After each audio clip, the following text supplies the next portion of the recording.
Back when I was in high school, my friends and I loved exploring creepy places. A few of us had our driver's license, so on weekend nights, we would gather a group of around 6 or 10 people and go on an adventure.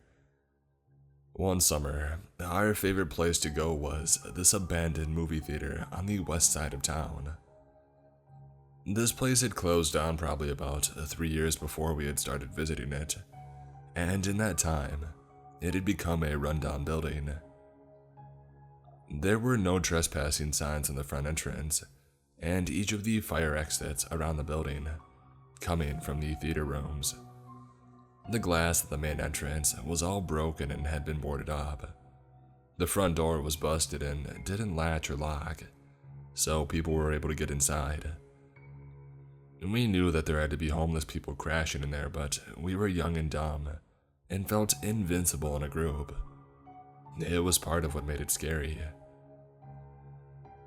We would always wait until between 11 p.m. and 2 a.m. to go into places like this, because we didn't want anyone to see or hear us and report us to the cops. We all explored it together the first 2 times that we went in. These screens and seats were all torn up inside each of the maybe 8 rooms. The bathroom mirrors were broken and there was graffiti everywhere. We were fairly sure there were people hiding in there while we were inside, even if we never saw anyone the first 2 times that we went. There were a couple shopping carts from a nearby Fred Meyer inside, with cans and bottles on them, and a few dirty blankets scattered around in different rooms. It looked lived in. After getting to know the layout of the place the first couple of trips, we made a game of it for the 3rd and final visit. This time, these 6 of us that went split into 3 groups of 2, and with our partner, the 2 of us would enter the front together and spend a full 5 minutes inside while the others waited outside at our chosen exit in the back of the building. The first 2, Beck and Doug, both went in while we waited outside. About 7 minutes went by, and just as we were starting to worry that we should go in after them, they made it out the other side, through the fire exit. Doug told us that they went upstairs into the office, and there was a sleeping bag that hadn't been there on the last visit, and as soon as they went up and saw it, they tried to leave immediately, but they got turned around and tried to leave through the wrong exit, which was sealed shut. They were paranoid that they were being followed too, so they just stood there watching the way they had entered the theater room for a minute, making sure that they didn't hear any noises, before they finally worked up the nerve to run out of the correct exit in the room across the hallway. Doug and Beck both wanted us all to leave, but Jack and I weren't having any of it, and insisted on going in.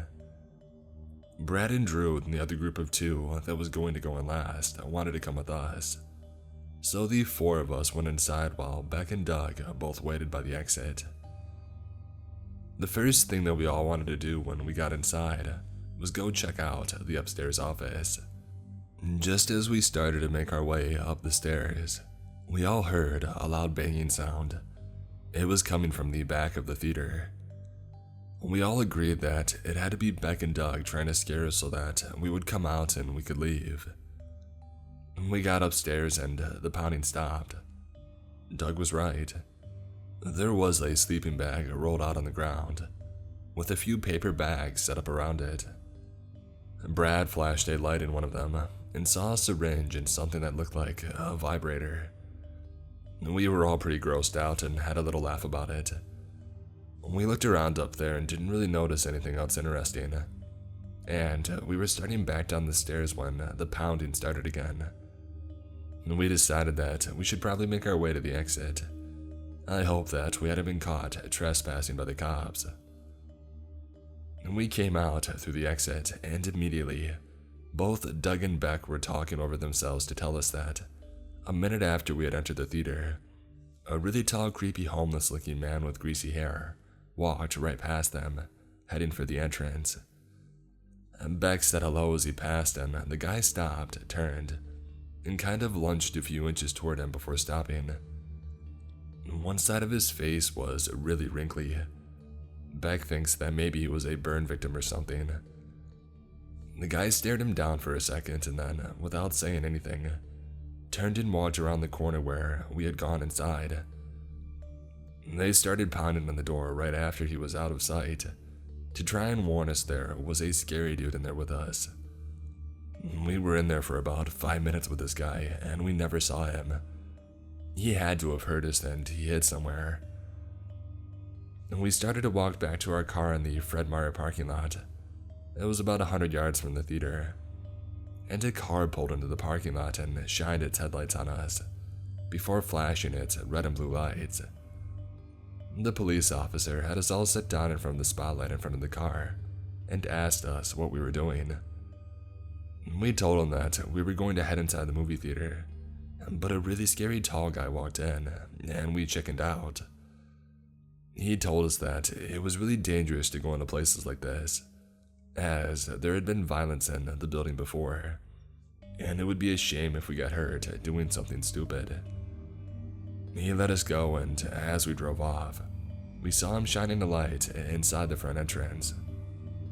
We took the nice police officer's advice and never went into places like this again. I never did find out what violence he was talking about. It could have just been a tactic to scare us out of coming back. We stuck to graveyards and cemeteries after this. Creepy dude that lives in condemned buildings, I'm glad I never actually met you. But thank you for getting me out of a ticket for trespassing. And thanks to everyone else hiding in the building for not attacking myself or my friends. The weekend after my 24th birthday in February this year, I went on a blind date that ended atrociously, as the person I met smelled like a skunk and was a liar. That's not the scary part though. I bought a ticket for my date and myself, but the movie didn't start for another 45 minutes, so I just waited in the theater lobby and hoped that she would show up. I was on the far left corner of a bench when a large burly man walked up to it and sat directly next to me. "Hey," he said. As a slightly awkward guy, I sheepishly said, "Hi." The man smiled, opened up his coat, reached in, and pulled out a package of salami. "This is the best salami. You want to buy some?" he asked. "Oh, no thanks, I'm full," I said. He raised his eyebrows and put the salami back in his coat. In the same movement, however, he pulled out a package of cheese. "And this cheese? You want to buy some freaking pepper jack?" He leaned in towards me with this question. No, I'm afraid not." He sighed, put the cheese back in his coat, and zipped it up. The man was silent for the next 5 minutes, but my heart was pounding from being uncomfortable. The man finally relented and nudged me. He pointed at the poster for Mockingjay. "That's a nice logo, isn't it?" he smirked. I looked at the poster. "It is pretty cool, isn't it?" I forced myself to say. "I'm a tattoo artist and I gotta put it on someone. Maybe you. Yeah, I would love to ink your canvas. I mean, you're well built. One could do wonders with your skin." I went wide-eyed in dismay at how creepy this guy was. I couldn't even respond at this point.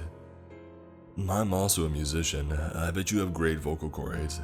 I would love to audition you." He smiled at me.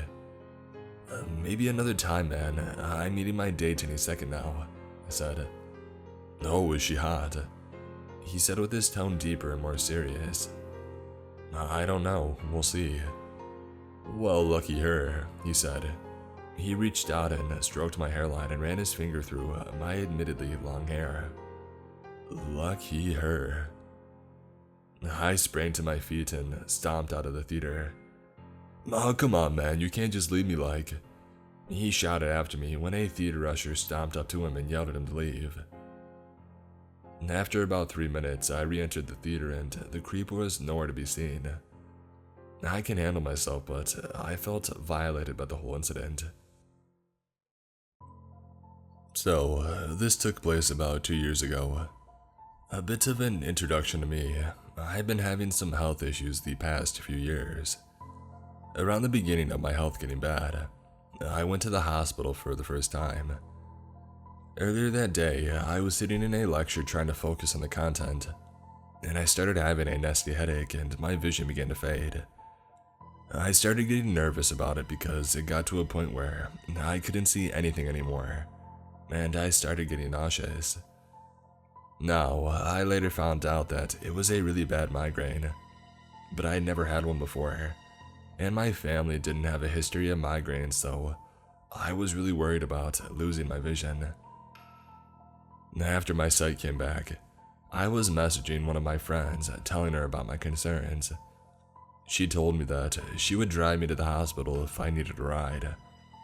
I was extremely grateful to her, since it was around midterms and we were both really busy. I took her up on that offer, and we ended up going to the hospital after my lecture was over. We went inside the hospital and I was triaged. Now, for those of you not familiar with the Canadian healthcare system, we often have really long waiting times. I figured we would be there for a while, so we decided to hunker down in a set of chairs a bit away from the main waiting area, as there were none available in the waiting area. A few hours passed and we were just chilling on our phones and talking. The nurse wheels out a man in a wheelchair, covered with a blanket, and sits him on the wall opposite of us. I briefly look up to see him staring at us, but I didn't really pay any mind. Eventually, he strikes up a conversation asking about us. Again, no red flags, so we make friendly conversation. The conversation fades and he rolls away, but then he comes back and starts staring again. I start to get uncomfortable and I text my friend. I look over at him and this dude has his hand under his blanket doing you know what. I also notice part of his leg wasn't covered with the blanket, and his pants were slightly lowered. He starts to make grunting noises and I freeze. I want to laugh because I'm so uncomfortable. I text my friend and tell her, and she just says to ignore it. She also looks uncomfortable as well. A few emergency personnel walk by, but don't really notice. I'm too scared to say anything, because what if he actually just injured and is trying to shield wherever his injury is? So eventually, there is a louder groan and then he goes quiet. He continues to stare at us for a good 30 minutes or so, before a nurse comes and brings him to another room. This was by far the most uncomfortable hospital experience I've ever had. So, guy in the wheelchair with the blanket yanking one off in the hospital. I really hope we never meet again. So, back in November 2020, I was in and out of hospital with testicular torsion 8 times altogether. Because why permanently fix the issue when you can temporarily fix it, I guess? And on my last time at one of the hospitals, I had called a taxi to go home, but it would take about 30 to 40 minutes to get to me because it was a Saturday in the city. Since there was going to be a bit of a wait, I decided to sit down in a bench garden area just in front of the hospital.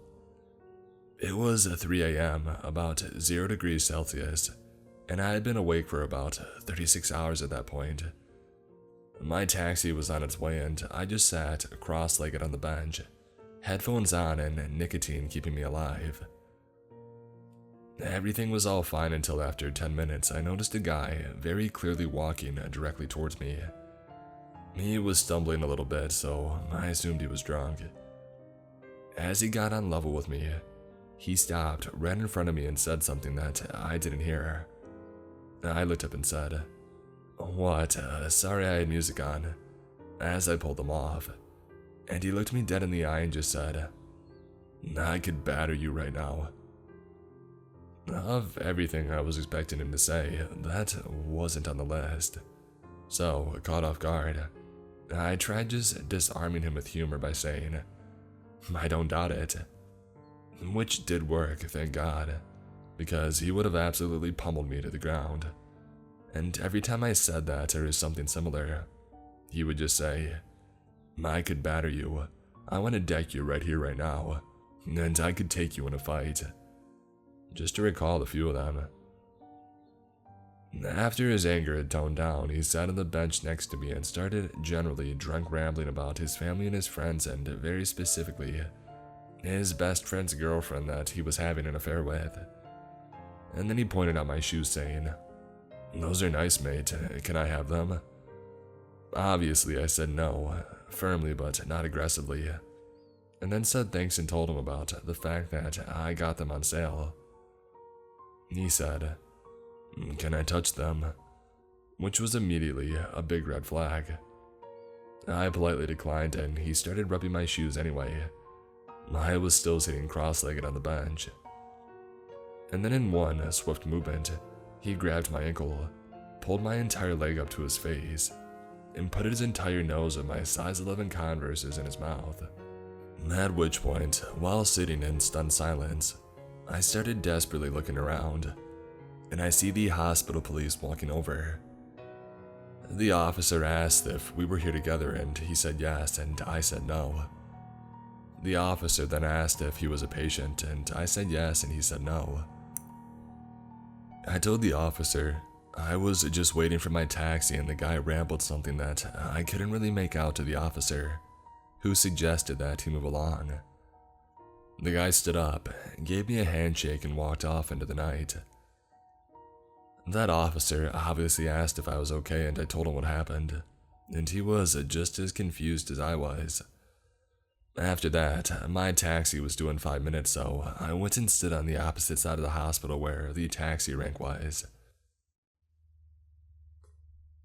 From 2013 to 2019, I worked in outdoor education at many different summer camps and outdoor education centers in Canada, mostly Ontario, but I did spend a season in the Rocky Mountains.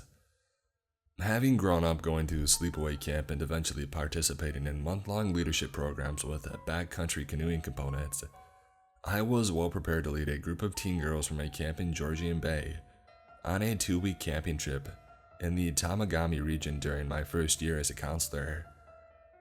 The Tamagami region is located between North Bay, Sudbury, and Timmins, Ontario.